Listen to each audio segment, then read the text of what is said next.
और दिनांक 17 और 18 की रात में दो चोरों के द्वारा थावे भवानी के मंदिर में मुकुट, हार और कुछ और अन्य आभूषणों की चोरी की गई थी।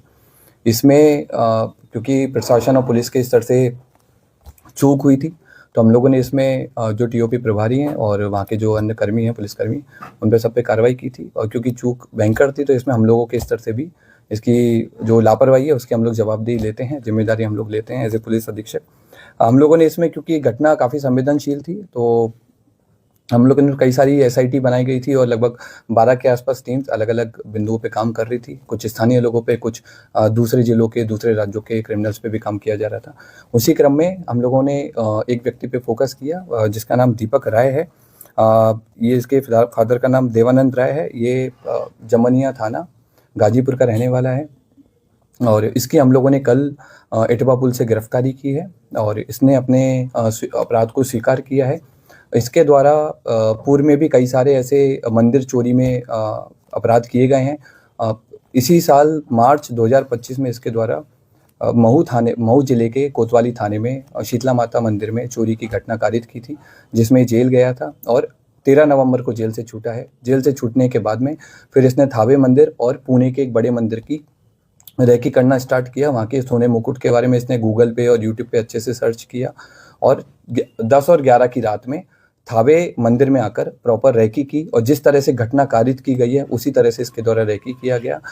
मंदिर के पीछे जो अंडर कंस्ट्रक्शन बिल्डिंग है उसमें चढ़ करके इसने देखा कि कैसे आना है, कैसे जाना है और किस तरह से पूरा प्लान करना है। ये उसने उस दिन पूरा स्ट्रेटजी बनाई और 17 तारीख की शाम को 5 बजे अपने घर से चलकर यहाँ पर थावे मंदिर में 11:45 के आसपास जिस तरह से रेकी की गई थी उसी तरह से इसके द्वारा घटना को कारित किया गया। कारित करने के बाद गांव के रास्ते से होकर पैठान पट्टी होकर के इसके द्वारा वापस अपने घर पे गया और अपने आभूषण को, जो अपना दूसरा साथी है, उसको इसने हैंडओवर कर दिया ताकि पुलिस अगर इसको पकड़े तो आभूषण नहीं मिले। कितने लोगों ने मिलकर चोरी की घटना? अभी तक की जो हमारा अनुसंधान हुआ है और इससे पूछताछ में अभी तक हम लोग 2 लोगों पे काम किए हैं और 2 लोगों की संलिप्तता पूर्णतः पाई गई है। इसमें दोनों लोग आइडेंटिफाई हो गए हैं। एक व्यक्ति दीपक राय की गिरफ्तारी हुई है। उसके पास से हमको घटना में जो उस दिन घटना हुई थी उस वाला कटर हमने बरामद किया है, जो कपड़े पहने हुए थे वो बरामद किए हैं।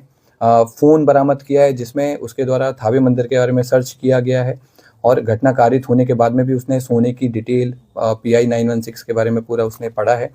और इसके बाद में हम लोगों ने उसके जो रेकी के टाइम पे जो जूते पहने थे वो जूते हम लोगों ने बरामद किए हैं। रेकी के टाइम में जो बैग यूज़ किया था वो बरामद किया है। जिस बाइक से वो लोग घटना करने आए थे वो बाइक भी हम लोगों ने आइडेंटिफाई कर लिया। जल्दी भी हम लोग उस बाइक को भी बरामद करेंगे। जो को अंजाम दिया था, क्या ये पेशेवर था, क्या किसी मूवी से प्रेरित था, या फिर इसे कैसे पता चल पाई कि मंदिर में यहाँ हार है? ये पेशेवर क्रिमिनल है और इसका हम लोगों ने जब हिस्ट्री देखा है, इसका जब हमने जिस तरह के गूगल सर्चेज किया है तो उससे स्पष्ट हुआ है कि इसके द्वारा लगातार इसने जेल से छूटने के बाद भी, इवन जेल में रहने के दौरान भी इसने कई सारे मंदिर के बारे में डिटेल प्राप्त की है। जेल से छूटने के बाद में कई सारे बड़े बड़े मंदिर के सोने के मुकुट के बारे में इसने सर्च किया है और क्योंकि थावे मंदिर इसके घर से काफ़ी पास था तो इसलिए इसने इस घटना को कारित किया है।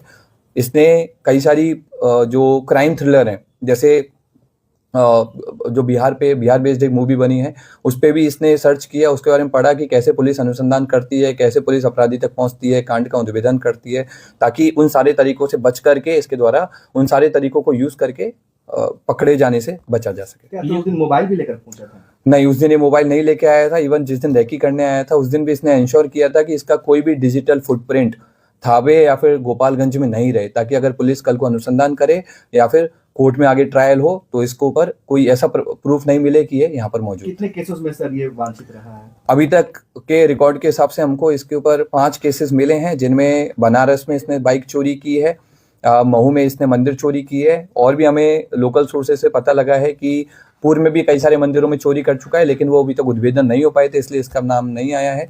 जमनिया थाना जो इसका स्थानीय थाना है वहाँ पर भी इसके द्वारा घटना चोरी किए गए आभूषण सर कब तक बरामद हो जाएंगे?